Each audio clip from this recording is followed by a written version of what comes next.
CGC Sports Illustrated unboxing video time. It was mail day. FedEx showed up with a package from CGC. So, hey, if you don't follow me on social media, you may want to. I'm on every platform. Twitter, Instagram, eBay, TikTok, Facebook groups, everywhere. So it's CGC Sports Illustrated on all platforms. My audio podcast is available wherever you get podcasts. Just look for CGC Sports Illustrated. Lots going on in this box. So, ton of first covers. Got some Sports Illustrateds. Got some other things that aren't Sports Illustrated. Got one issue of a magazine that I'd never heard of before, but I thought it was pretty cool. So, ton of first covers. Baseball, football, basketball, vintage, modern. There's literally just about everything for something for everyone in this box. Okay, back to front as always. Okay, don't want to see these in advance. You guys know the rules. I know what these issues are. I don't know what the grades are. Back up a little bit so we can get this in. 10 slabs, ton of stuff. Old, new, first cover, Sports Illustrated, other magazines. It's gonna be a fun box. Modern, vintage, everything's in here. First up. 9.8. That's how it starts. If you don't recognize this issue, frickin' Randy Moss. First Sports Illustrated issue. September 2nd, 2002. There's a 9.4, there's a 9.0, there's now one 9.8, and it's in my hand right here. I'm a Notre Dame fan, and Notre Dame blew it. Had a chance to draft or to sign Randy Moss. Didn't sign him. He went to a MAC school. Great college player, comes to the pros, just lights things up. I've just always been a huge Randy Moss fan since, he was being recruited by Notre Dame. Got drafted in 98, so this came out in 2002, so 4 years in the league before he had his first Sports Illustrated cover. It's freaking Randy Moss, Rookie of the Year, Comeback Player of the Year in 2007, four-time first team All-Pro. Played in the 2008 Super Bowl when he was with the Patriots, when they took on the Giants. That's a David Tyree, catch in game where the Patriots lost. Also, at the end of his career, played for San Francisco when San Francisco went to the Super Bowl under Harbaugh in 2013, and they lost to the Ravens. So kind of a bummer that Randy Moss played in 2 Super Bowls, never won one. This is a great cover, and I cannot tell you how thrilled I am with this 9.8 of an absolute Hall of Fame legend, Randy Moss, pop 1 of 1, none higher.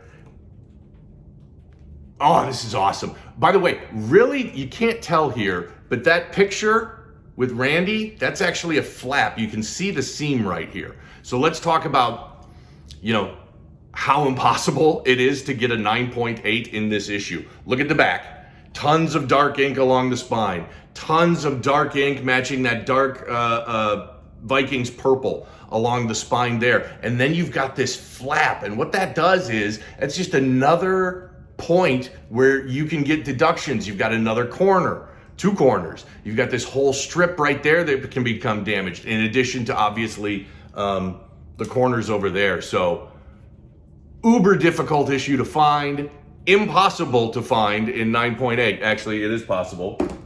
It's in my hands, and it's the only one. Okay, that may be the best one in this whole box. I'm blown away by that. That's awesome. That is freaking huge. Okay, vintage issue. See what we got here. Oh, that's another big number, 8.0. It's just Willie Mays, that's all. It's only Willie Mays' first cover. So this was April 11th, 1955. That's Leo DeRocher on the cover with him there. that is actually, it's Leo DeRocher's first cover too. I was looking at the notes here, and let's talk about this. Hopefully if it'll focus and you can read that right there. It says distributed with "in this issue" label attached. So this banner here, that's again similar to the Randy Moss, that's a flap. That's not actually part of the cover. It's an additional piece of paper and it flaps out like this. So rare to have an issue that has that flap intact. I'm blown away by this issue. I'm super excited because I projected this at a 7.0. So to be able to get an issue from 1955 that exceeds my projections and gets an 8.0, absolutely huge. Now, a lot of interesting stories about this one. There's a 9.8. And I'm pretty sure I know who owns the 9.8, but there's one 9.8. Blows my mind. 1955, almost 70 years ago, and somebody got this at a freaking 9.8. There's 6 9.3s, there's 2 9.4s, and there's 5 9.2s. So there's a lot of these out there. A lot of them graded higher than this one. Very few, if any, I don't know that I've ever seen any that are graded higher than this with this flap intact. So, whoo! I don't want to, ruin the rest of the video here, but it's got to all be downhill from here. It's got to all be downhill from here. Interesting stuff. I mean, stick around for it, but 9.8 Randy Moss first cover, 8.0 Willie Mays first cover. Could stop right now.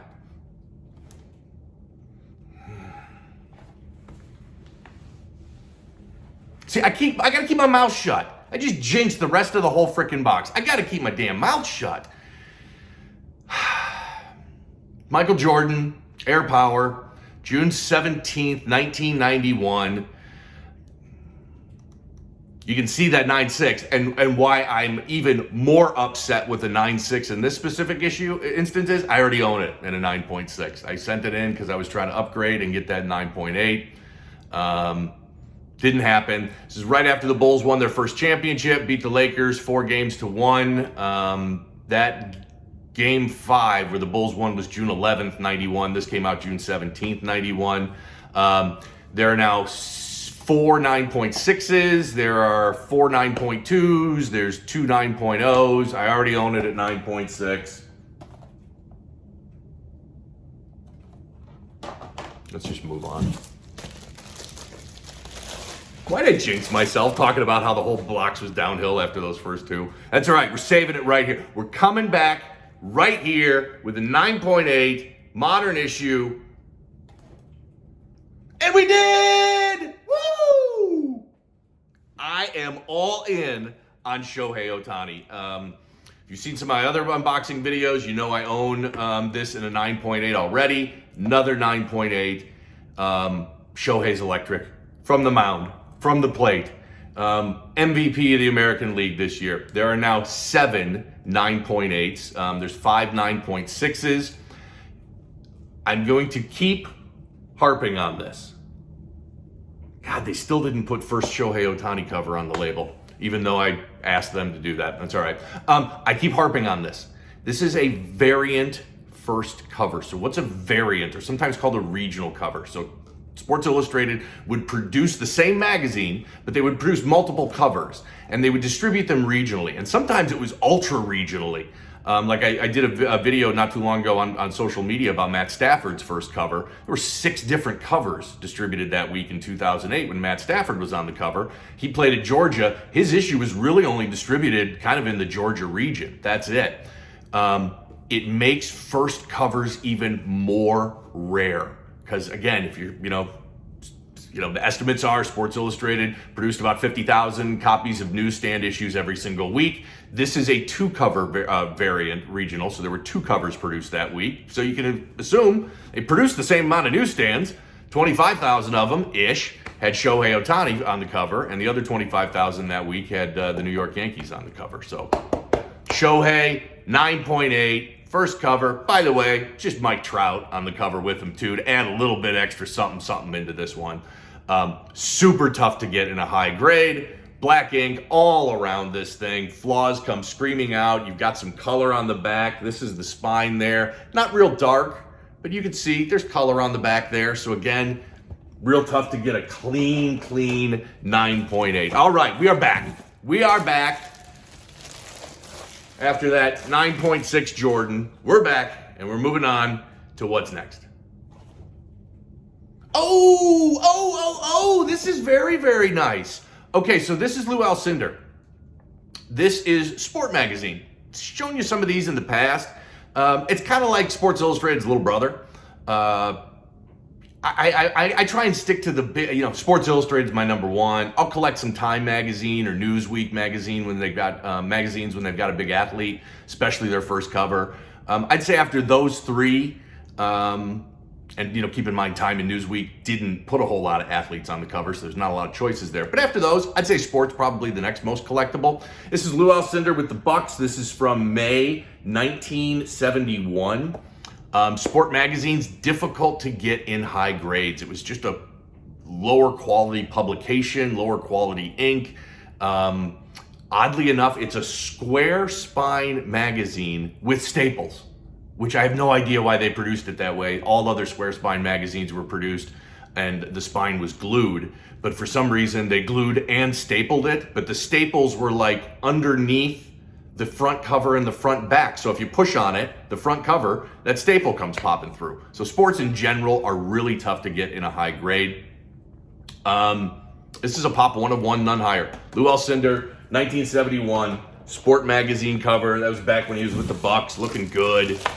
Love me some Lou Alcindor. Okay, it's a modern issue. It should be interesting. Oh, I'm happy, I'm disappointed, I'm everything on this one.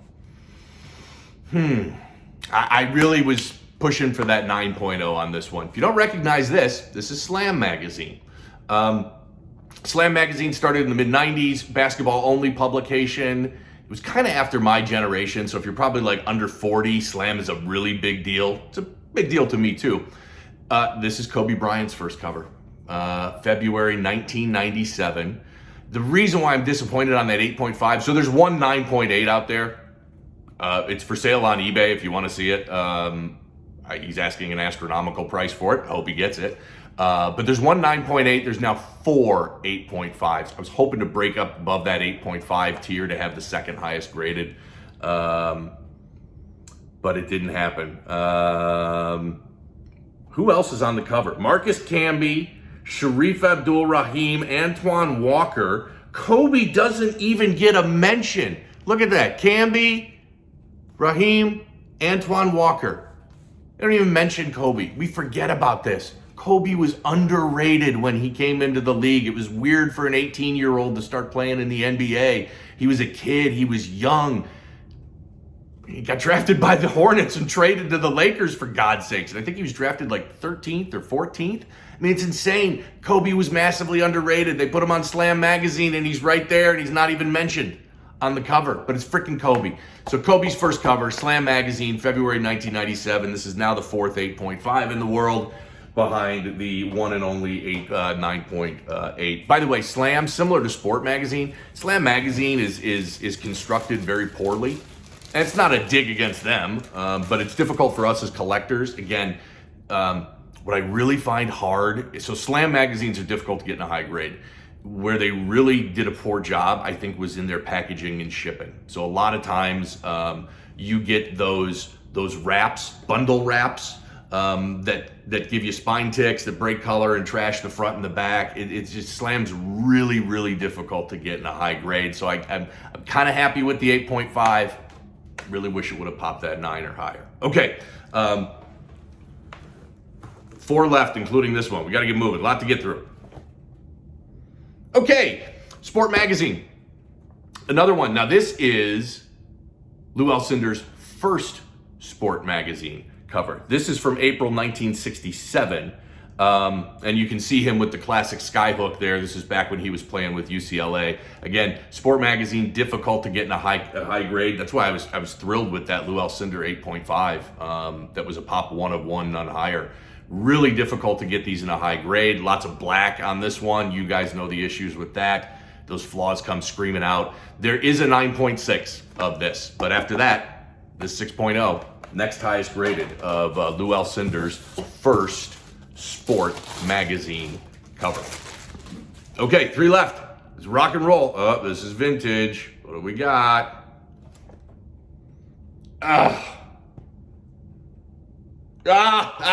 It's terrible. Okay, so funny enough, this was on my last unboxing video. Cassius Clay, Muhammad Ali. This is his first sport magazine cover from March 1964. Last week when I had my unboxing video, I got this in a 7.0. So this is a 6.5. 7.0 is the highest graded out there. There's 3 of them. There's a bunch. This is the second highest graded at 6.5. There's a bunch graded below these. Again, very condition sensitive, these sport magazines. Muhammad Ali, 6.5. That's a bummer. That's a bummer. We need a strong finish here. We had a very strong start. Got a little soft in the middle. This is another vintage issue. Need a strong finish here. 2 left. Okay, that's pretty good. Pretty good. Again, I was heavy into the Lou Alcindor Kareem issues, obviously, in this one. 7.0. This is the $1 Million Finish cover, Lou Alcindor. This is from March 31st, 1969. So again, still with UCLA. I'll take 7.0 on this. It's the second highest graded copy of this one in the world. There's an 8.5. There's now a 7.0. There's a 6.5 and a 6.0. Just always been a big Kareem fan. And that's a good looking cover. Not bad. 7.0. Okay, now this one, by process of elimination, I know which one is left. Don't know the grade, but this one's gonna total crapshoot. God knows what this is, and you probably won't even recognize or have ever heard of this when I turn it around. Oh, okay. 9.0. 9.0. How about that? Oh, that's pretty. That's very, very nice. This is Cord. I never even heard of this before I came across it. Cord Sports Facts Pro Basketball Guide, 1971. I'd never heard of Cord, C-O-R-D, but this is an annual publication that they put out. This is from 1971. This is Lou Alcindor. It's his first cover on the cover of Cord magazine. It's also Willis Reed. You know, Wilt looking good, or Lou looking good there with his Bucks jersey on, and Willis with his Knicks jersey on. I just thought this was fun. I love multiple Hall of Famers on a cover. You got Lou Alcindor, you got Willis Reed, 1971, and a 9.0. That's a pop 1 of 1 with none higher. That was a great, full range of emotions on that box, from spectacular to total garbage to 9.6 being so close to other disappointments, and then finishing strong with some really nice Lou Alcindor issues there. The Shohei 9.8, I already own one, so not as much excitement over that one. That Randy Moss first cover at 9.8 is... blew me away, and that's easily the highlight. I think it's going to be almost impossible for anybody else to get another 9.8 in that issue. It's a really thick, super thick issue. And I've talked about this before. The problem with the thick issues is that you get tears along the staples. That paper, that cover, the front and back is stretching to cover all of that whole magazine, and it puts that stress on those staples, and you get a lot of staple tears. In addition to the fact that there was a ton of dark ink on the front and back of that cover. I'm blown away by that Randy Moss 9.8. Go follow me on social media. We have a ton of fun there, and lots more unboxing videos coming up soon. Appreciate you watching.